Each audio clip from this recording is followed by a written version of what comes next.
আমার বোনের প্রথম বাচ্চা মানে সিজার করার লাগে এখানে আসছি। আসার পরে মানে ভর্তি দেওয়ার পরে মানে আধা ঘন্টা পরে ওটি ক্লিয়ার গেছে আমার বোনের মানে সিজার করার লাগে। পরে আমি তো অবাক লাগে গেছি, মানে ভর্তি হইলাম না, একটু মানে রেশও নিলাম না, এরা ওটি ক্লিয়ার জায়গা যারা দাঁড়াইছি হ্যাঁ কোনো মানে হ্যাঁ সাথে যোগাযোগ নাই। এরা কইতেছে যে আমরা নামাজ টামাজ পড়ে সুস্থির আমু। ওরা আমার কইতেছে একটা নুকরা দাও। ওরা আমি দিয়েছি আমার লোক আছে, লোক আইব না করার পরে দা মানে 10 মিনিট পরে মানে আমার বাচ্চাটা নেশে আমার খুলে দিছি। দেওয়ার পরে পরে অক্সিজেন লাগাইছি, লাগাই আমি বয়ে লিছি। বসার পরে চাই দিই মানে নার্সেরা ডাক্তার ঘুরাঘুরি দৌড়াদৌড়ি লাগাইছি। সর্বনাশী ছিল, সর্বনাশী ছিল, আমার লোক পাওয়াই না।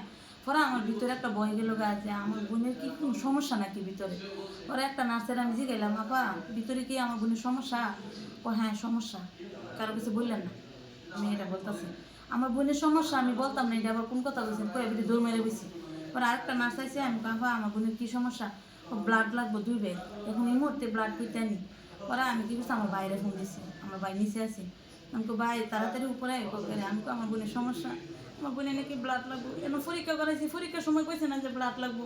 পরে কী করতে আমার ভাই আইসে, আমার বলতে এমনি আমি এনে আইসি মানে মানে শিক্ষা দিয়েছি 7-8 দিন আইসি করেছে স্বাক্ষর দেন, স্বাক্ষর দেন, কাগজের মধ্যে আমি স্বাক্ষর দিতাম।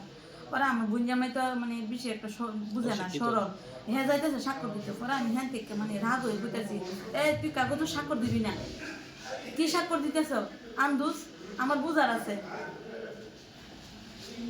আমি বলছি স্যার যে আমার বুঝার আছে। তারপরে কি করছে, আমার বোন জামাই স্বাক্ষর দিছে না। স্বাক্ষর না দেওয়াতে মানে আমি স্যারের বলতেছি স্যার সমস্যা কি? ও সমস্যা মানে তার জ্বরাই যায় মানে সিলি লইতেছে না, জ্বরাই কাটতে ফেলাম লাগবে। পরে স্যার আমি ধুমা শিক্ষার আমি স্যারের ভাও ধরতেছি, স্যার আমার বোনের জীবনটা নষ্ট করেন না, একটা মেয়ে নিয়ে আমার বোনের জীবনটা কীভাবে কাটবো স্যার? আমার বোনের আমি হারিয়ে যাবো, আমি সাহায্য দিলে আমার বোনের আমি সুস্থ করবো স্যার। আমার বোনের এই কাজ করেন না, আপনার বোন মারা যাবে, আমার বোন মারা গেলে কোনো দাবি নেই। আমার বোন যদি মারা যায় কোনো দাবি নেই, আমার বোনের এমন জীবন না আমি নষ্ট করবো নিয়ে দিতাম না। আমার ভাইয়ের আপনার বোনের বুঝান, আমার ভাইয়ের আমি ভাও ধরছি, আমার ছোটো ভাই, আমার ভাইয়ের আমি ভাও ধরছি, ভাই তুই রাজি আসছি না। পরে আমরা কেউ স্বাক্ষর দিচ্ছি না। এখন তার ফাইলের মেঝে প্রতিটা জায়গা জায়গায় মানে এরা স্বাক্ষর দিয়া পরে তা যখন আমরা ব্যবস্থা করতেছি পরে ওর মানে ফলাই গেছে। এই যে দেখেন রুগীর ওষুধ সব কিছু মানে রুগীরও দেখে না, আমার বোনের অবস্থা খুব খারাপ।